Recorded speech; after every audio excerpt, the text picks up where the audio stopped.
Episode 9, and once again I get the privilege to talk to the amazing Mary Brewer. We chat about the large-scale transition to the farm. And could there be a church being built? Good afternoon, Mary. Thank you so much for lunch today. You've put a lot of work into that today. Well, I couldn't really pretend that I made the pies, but I brought out hot pies, and that was lovely for everyone to share. And when you think about it, I think there were 8 or 9 of us for lunch. There was. Lunchtimes are the best, and they're always a lot better when you're here because we're all on our best behaviour. Oh, I'm glad. I hadn't noticed that with the language, though. I've got to look the other way sometimes. Yes, well, great things are happening here. As I say, originally, and specifically after the fire, there was nothing except 4 bedrooms. Now we have a lovely big shed, which we call the smoko shed, because it's divided in 4 parts. 2 parts are a work shed and a machine shed. Another part's where we have our little get-togethers with the tables and chairs, and off that's a little kitchenette. So that's all new. And we have another building that we're calling the seeding shed, is it?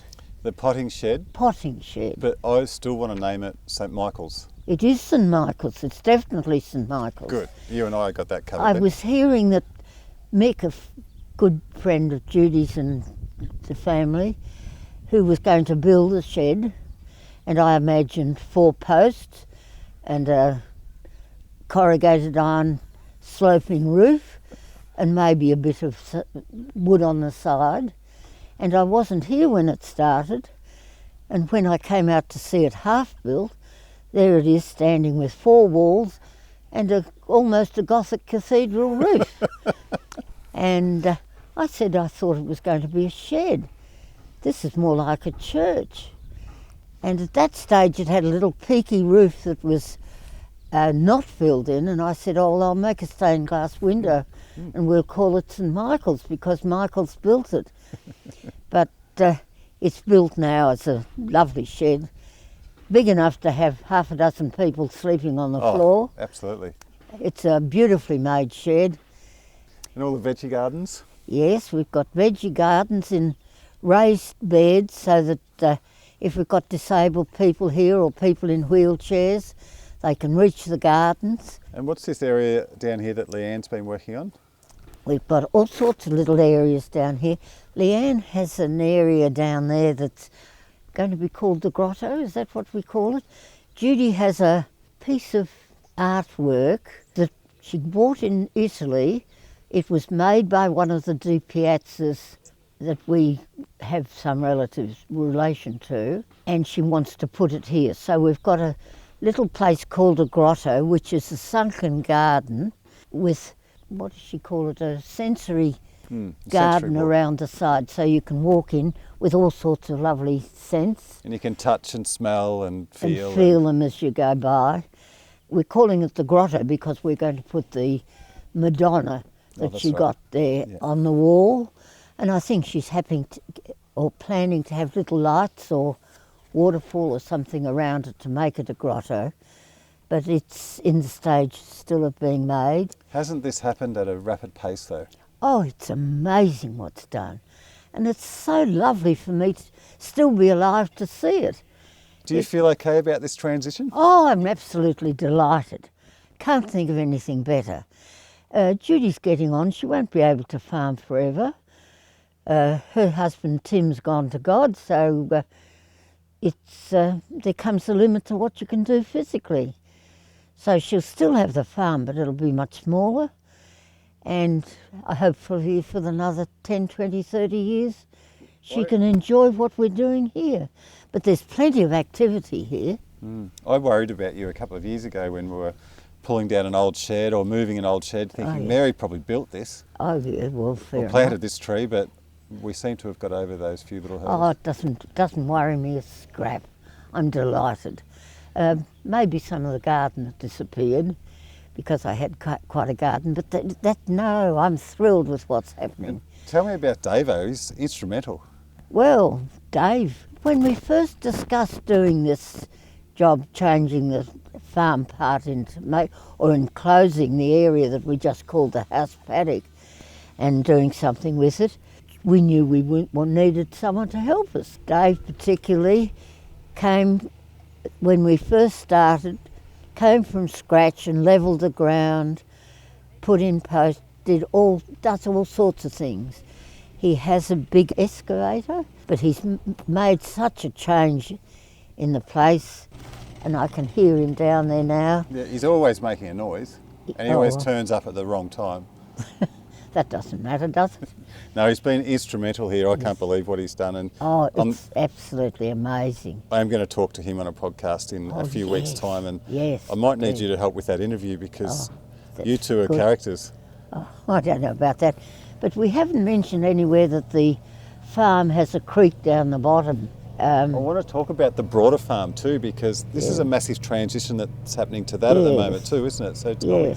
Well, the creek's quite interesting. At the lower part of the farm's divided. We've got 320 acres in one block, then a creek and an easeway, and then another 20 odd acres separate on the other side. Now the creek runs right through the bottom of it. When I first came, it was a lovely creek with a little waterfall flowing into a hole, the hole being big enough that the kids could swim in it, and it had fish in it, and tree ferns and maidenhair ferns on the rocks, and it was a very pretty creek. And we planted some willows to hold the soil on the sides, because the erosion would have been quite bad without it. When the bushfire came, it burnt everything down, including the willows. And everywhere that the willows dropped onto the water, they took root. And the creek, instead of being a few feet wide, became the whole width of the flat, really. It was boggy. We'd had a lot of rain after the fire. The creek didn't stay in its bed at all. Every so often we'd go down with shovels and try to put it back in some sort of route. So now Dave has been down there. He's done tremendous things with it. It's getting back into its proper place, and we're planting trees on the side, and of course we've got Darren who's doing all new fencing. It's all got to be fenced off.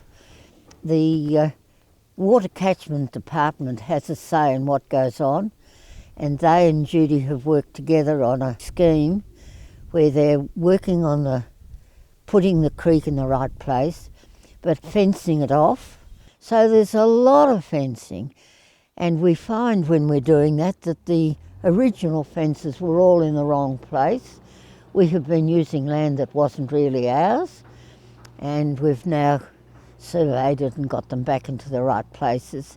One of my favourite spots down there. I love it. So it is a lovely spot. And Dave sets out a nice level playing field for me to put a fence on, and we're fencing kilometres and kilometres down there. Yeah. But it's great what you're doing. Also, it's beautiful fencing. Concreted in, they'll be there long after we're all dead. It'll be great. And it'll be so much easier to move stock around and for Judy to get around and for people to take on walking paths and so forth. Yes, and it's such a pretty place.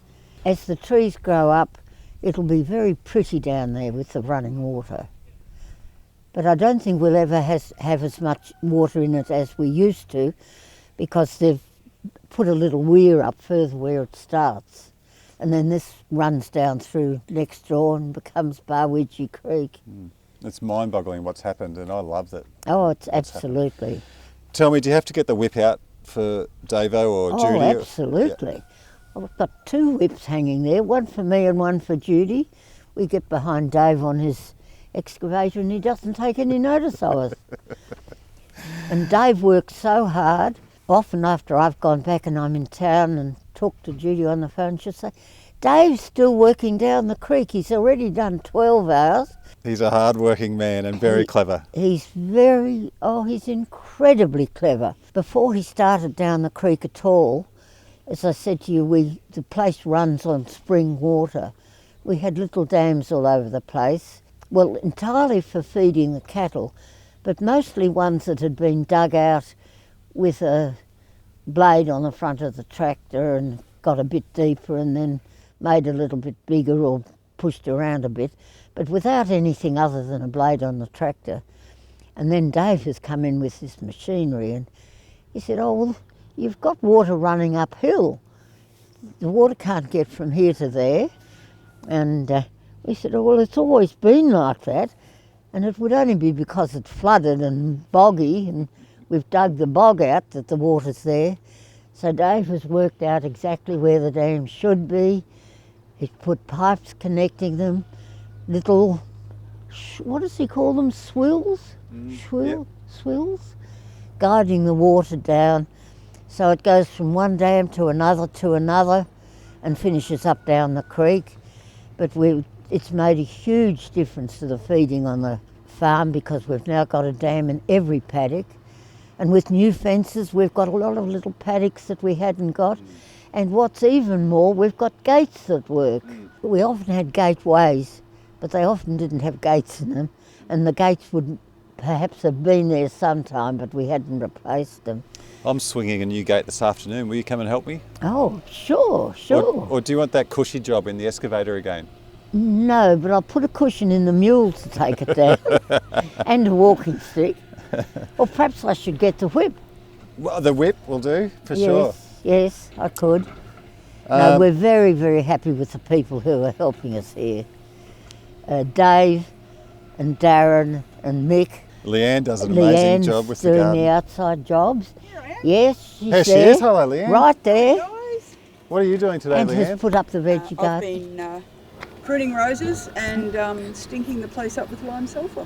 Oh, nice. Oh, that's good. And building up the vegetable patch and seeding them. Yeah, we've been picking cauliflowers.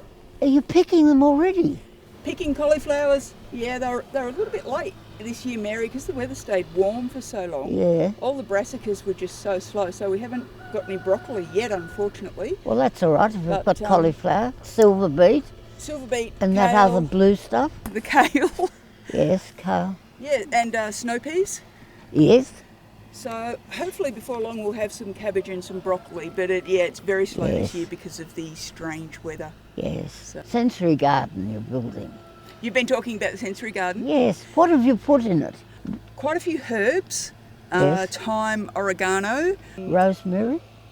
Yes, there's some prostrate rosemary in there.